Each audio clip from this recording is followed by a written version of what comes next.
Miles Shinkwin versus Joe McIntyre for the Southern Area Light Heavyweight Championship. It was fought at Bethnal Green, York Hall, and both guys came in unbeaten. So for this fight, for myself, it was the first time Miles Shinkwin had to go the full 10 rounds in a fight. All his fights so far, he didn't have to go 10 rounds, and he was up against a gentleman in Joel McIntyre, who was very upright, had a decent jab. I think he was very limited in terms of combination punching, but he had been the distance beforehand, had a good chin, wasn't known for his knockout power as such, but for this fight, for Miles Shinkwin, he was tested, and I mean he was really tested, because if anything, and the best thing for Miles Shinkwin, and with any unbeaten fighter, if you're in a position where you've knocked everybody out, if you haven't knocked everybody out, you haven't had to go 10 rounds in a fight. This fight was very testing for him, because he never done the 10 rounds before, and whilst you, the person that's watching the boxing, the viewer, is saying, oh well, this fight hasn't gone 10 rounds before, so he hasn't really been tested. So when you're blowing guys out in 1 and 2 rounds, and you're hitting guys with your best shot, and they're going over, that's fine. But now you're in a fight with a guy that you're hitting with your best shot, he's looking at you, and then throwing punches back at you. It's a different matter altogether. And full credit has to be given to Steve Goodwin for putting this matchup on. I mean, Shinkwin could quite happily have gone on being an unbeaten fighter, facing nobody of note and not being tested. But no, this was a real 50-50 matchup. A very exciting fight. Shinkwin fights with his hands down by his side, and very much like, if you want to look at someone like David Haye and George Groves, and ironically, Shinkwin has been sparring a lot with George Groves, prepared him for his upcoming fight then with Calf Roch. So Shinkwin's a very exciting fighter, I would say, in terms of brings lots of entertainment. And you could see later on in the fight, and Bethnal Green, I have to say, you'll call it Bethnal Green, there was lots of comments about it being very warm in the fight. Shinkwin showed a very good ramrod jab. Joel McIntyre would answer him every so often with either a sharp right hand, and would catch Shinkwin because his hands were down low by his side, and that's just the way he fights. But Shinkwin relies a lot on head movement and foot speed, hand speed, reflex fighter. And he showed lots of cute moves, at times switch hitting, turning southpaw, not overdoing it, but just turning southpaw. And he really had to fight in later rounds, especially in round 9, and in round 10 he was badly rocked by McIntyre. You have to say he was rocked. I think he was rocked mainly because he was exhausted. That was a hell of a fight in there. But for me, Shinkwin won the fight quite comfortably, because he put the early work in, lots of good body work. Joe McIntyre landed good punches at times, but just not enough of them, and not enough combination punching.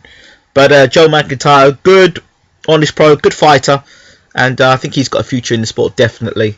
So congratulations to Miles Shinkwin. I'll tell you something now, after a fight like that Shinkwin was in, he'll only get better as Southern Area champion. Now, he's got a future in the sport, definitely, both guys have. It's just a matter of where they go from here. For Miles Shinkwin, I'm sure he'll be keep getting matched in good fights, and he'll train harder, because he'll know now that it takes a lot more in the sport after going 10 rounds. He'll know now when he goes back in the gym and he's doing the stamina training how much harder he has to push. So an exciting fight, a credit to Steve Goodwin, and fantastic. On the same card, Richard Commey fought Gary Buckland. Gary Buckland, everyone knew, was really in this fight the proven quality. He had fought Gary Reese back to back. He was British super featherweight champion. He'd fought prize fighter. So in this fight, Buckland was the known quantity, or quality if you want to call it. for this fight, for me, the fight was about what Richard Commey had to offer, and he did hurt Buckland a few times in the fight, but Buckland proved he was tough and strong moving up at the weight.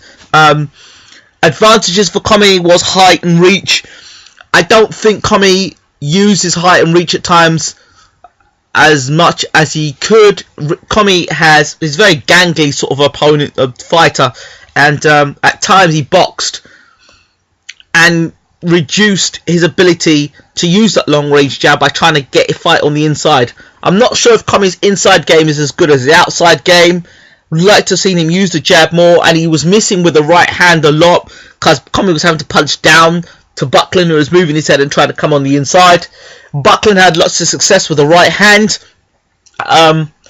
but to be honest, Commey, as he does, he's a very persistent fighter, high work rate, and just during the later rounds was able to outwork Buckland, and Buckland tired. I don't know whether it was because Commey was the relentless pressure, but again, at the York Hall Bethnal Green, it was quite sticky in there, and I'm sure that would have sapped both fighters' stamina. Commey, who'd fought a lot of his fights in Ghana, we didn't know how good the opponents were in Ghana. He'd come into a fight with I think it was unbeaten, with 17 fights and 17 knockouts. Again, this was more of a 50-50 matchup than a lot of people expected. Commey did a lot of work early and really, went the full distance. Again, another fighter who'd never been the full 12, went the distance in the Commonwealth title fight, went the distance and won a well-deserved decision fight against Buckland. I think some of the scores were 117, 113. That was fairly fair. Buckland was given a point was taken off of Buckland for punching him in the back of the head. I don't think Buckland did it intentionally, so I think it was a bit harsh on the referee. But that's the refs for you. Sometimes they get it right, sometimes they get it wrong. But yeah, I think it was a comfortable win for Commey. Things for Commey he needs to improve on. Certainly getting tagged with the right hand is something he needs to work on moving up in the lightweight division. The other thing I would like to see Commey do is really work at distance fighting. And you've just got to wonder, if Buckland was a bigger puncher, what sort of problems Commey could have been in. But otherwise, a good learning fight again for Richard Commey. A lot of credit for having to go the distance against a very good Gary Buckland. But like I said, if you're going to move up into, you're looking to fight European and world level, the young lad has to tighten up on a lot of things.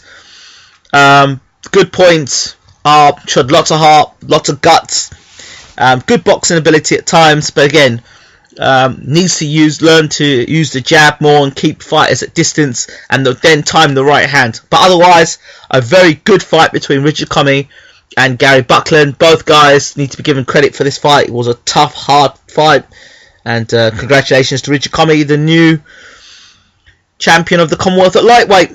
I think that's enough for my review. Let me know what you guys think. Were you there at the fights? Oh, one more fight. Got to give a shout out to Chris Evangelou, who's been training with Don Charles. How can I not forget that? I managed to see Chris Evangelou, do an interview with him, and watch Evangelou up close training. I didn't get to see the brother, but I think they both won successfully. But Chris, I managed to catch against an opponent. First fight at welterweight, Danny Connor was watching him. Danny Connor had beaten Chris Evangelou twice and was commentating with Boxing Evolution. And Danny Connor said, wow, he looks a better fighter, a different fighter. And yes, at welterweight he looks stronger. He threw an uppercut just as the bell came, just as it came to the end of the round, and the opponent just was knocked out, basically. Got it with a beautiful left, I think it was left or right uppercut, and the fight was over. Don Charles responded to the question about Chris Evangelou, and he said this guy's going to be a world-class fighter. So we'll have to see about Evangelou, but he definitely has made improvements. So credit to Don Charles and his training camp, his team, and we'll just look forward to seeing more of Chris Evangelou. He's working hard, and I want to see more of him. Danny Connor said, judging for what he saw of Chris Evangelou, he may swerve another fight with him. Interested to see that fight in the future at welterweight. Okay, that's it. That's my review. Let me know what you guys think if you were there. 50-50 matchups. It's so exciting to watch a 50-50 matchup. Much more better than watching guys you know are going to blow people out in 2 or 3 rounds. And for the development of these boxers, it's fantastic. I'm out.